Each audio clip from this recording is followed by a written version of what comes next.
गांव की शाम होने वाली थी। आसमान में काले घने बादल ऐसे छा गए थे जैसे दिन में ही रात हो गई हो। ठंडी हवाएं चल रही थीं और बिजली कड़क रही थी। माधव अपनी पुरानी लकड़ी की रेड़ी को धकेलता हुआ चौराहे की तरफ जा रहा था। माधव बहुत गरीब था। उसके पास बस यही एक ठेला था जिससे वो पाव भाजी बेचकर अपना गुजारा करता था। उसके घर की छत कच्ची थी जो हर बारिश में टपकने लगती थी। हे भगवान, आज बस बारिश ना हो। अगर आज भाजी नहीं बिकी तो कल तक सब खराब हो जाएगा। घर में राशन भी खत्म हो चुका है। सुमित्रा इस उम्मीद में होगी कि आज कुछ पैसे लेकर आऊंगा तो घर का चूल्हा जलेगा।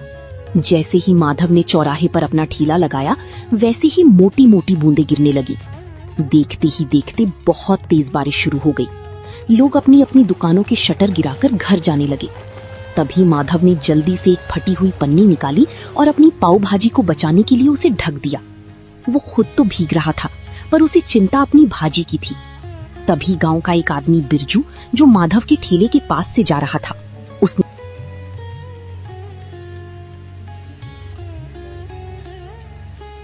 अरे माधव, ये क्या कर रहे हो? ऐसी आफत वाली बारिश में कौन बाहर आएगा तुम्हारी पाव भाजी खाने? घर जा भाई, वरना बीमार हो जाएगा। बिरजू भाई, गरीब को बीमारी से ज्यादा भूख का डर लगता है। आज दिन भर से 1 रुपए की भी बोहनी नहीं हुई है। अगर खाली हाथ घर गया तो सुमित्रा को क्या मुंह दिखाऊंगा। बारिश और भी तेज हो गई।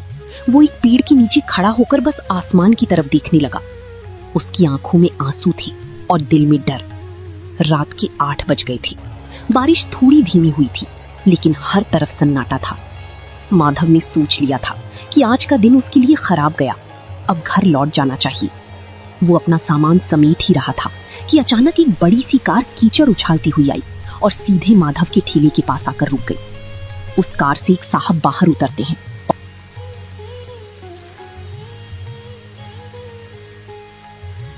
और कहते हैं, ओ भाई, क्या कुछ खाने को मिलेगा?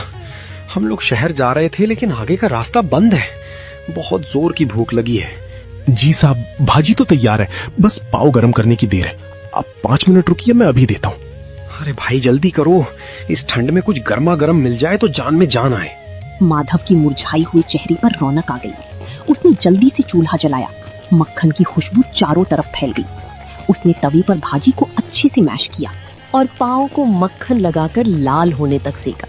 गर्मा गर्म धुआं निकलती पाव भाजी देखकर उन मुसाफिरों की भूख और बढ़ गई। जिसके बाद माधव गर्मा गर्म पाव भाजी की प्लेट सजाकर साहब को देता है। लीजिए साहब, गर्मा गर्म पाव भाजी खाइए। जिसके बाद साहब जैसे ही पाव भाजी का एक निवाला खाते हैं